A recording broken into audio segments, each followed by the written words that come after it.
ലുങ്കിവാല പരാമർശം യഥാർത്ഥത്തിൽ ബി.ജെ.പിയുടെ കേരള വിരുദ്ധ മനസ്സ് പ്രതിഫലിപ്പിച്ചതാണ്. അതിന് തികട്ടി പുറത്തു വന്നതാണ്. അവർക്ക് മലയാളികളോട്, സൗത്ത് ഇന്ത്യൻസിനോട്, നമ്മുടെ രാജ്യത്തിൻ്റെ സാംസ്കാരിക വൈവിധ്യങ്ങളോട് എന്താണ് ബി.ജെ.പിയുടെ ആറ്റിറ്റ്യൂഡ് എന്ന് ഒരു ബി.ജെ.പി എം.പിയുടെ ഒരു കമൻറ്റിലൂടെ, ഒരു അഭിപ്രായത്തിലൂടെ പുറത്തു വന്നിരിക്കുകയാണ്. ഒറ്റ കാര്യമേ പറയാനുള്ളൂ, ഇന്ത്യയെ വിഭജിക്കാൻ അനുവദിക്കില്ല. ഇന്ന് പാർലമെൻറ്റിൽ ബോധ്യപ്പെട്ടു.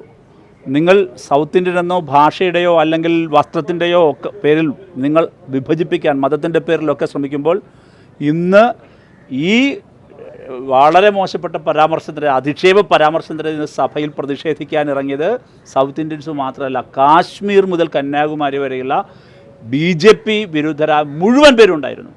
അതിന് കാശ്മീരുകാർ ഞങ്ങളോടൊപ്പം കൊടുത്തു. അതിശക്തമായി അവരെല്ലാം പ്രൊട്ടസ്റ്റ് ചെയ്തു. ഇതാണ് ഇന്ത്യ. അപ്പോൾ ഇന്നത്തെ പ്രൊട്ടസ്റ്റിലൂടെയെങ്കിലും, ഈ പ്രൊട്ടസ്റ്റിൽ കണ്ട വൈവിധ്യത്തിലൂടെയെങ്കിലും ബി.ജെ.പി അല്പം പഠിക്കാൻ ശ്രമിക്കണം എന്താണ് ഇന്ത്യയെന്ന്. ഇന്ത്യൻ വൈവിധ്യത്തെ തകർക്കാൻ ബി.ജെ.പിയെ അനുവദിക്കില്ല. മലയാളിയുടെ, നമ്മുടെ നാടിൻ്റെ സാംസ്കാരിക വൈവിധ്യങ്ങളെ എന്നുമെക്കാലവും നമ്മൾ പ്രൊട്ടക്റ്റ് ചെയ്യും, ഉയർത്തിപ്പിടിക്കും. അതാണ് ഇന്ത്യയുടെ കരുത്ത്. അത് ഞങ്ങൾ തുടരും.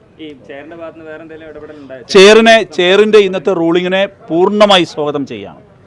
കാരണം ചെയറിൻ്റെ റൂളിംഗ് വളരെ ക്ലിയർ ആയിരുന്നു.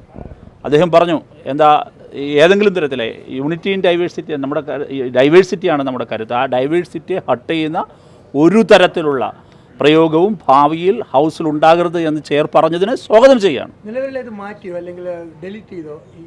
അത് ഇതല്ല, ഇപ്പോഴത്തെ പരാമർശത്തിൻ്റെ കാര്യം ഇനി വരാനിരിക്കുന്നു, റൂളിംഗ് വരാനുള്ളൂ. ഇന്നലെ ഡിലീറ്റ് ചെയ്ത് എക്സ്പെൻഡ് ചെയ്ത് വേറൊരു പരാമർശമാണ്, അത് പൊളിറ്റിക്കൽ റിമാർക്കാണ്.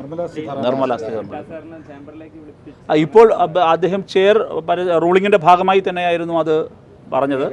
അത് രണ്ടുപേരെയും ഒരുമിച്ച് വിളിച്ചിട്ടുണ്ട്. അത് ചെയർ എടുക്കുന്ന ഒരു വളരെ പോസിറ്റീവായ ഒരു അപ്രോച്ചായി തന്നെയാണ് ഞങ്ങൾ കാണുന്നത്. സഖാവ് ബ്രിട്ടാസ് അതിനോട് തീർച്ചയായും സഹകരിക്കുകയും ചെയ്യും.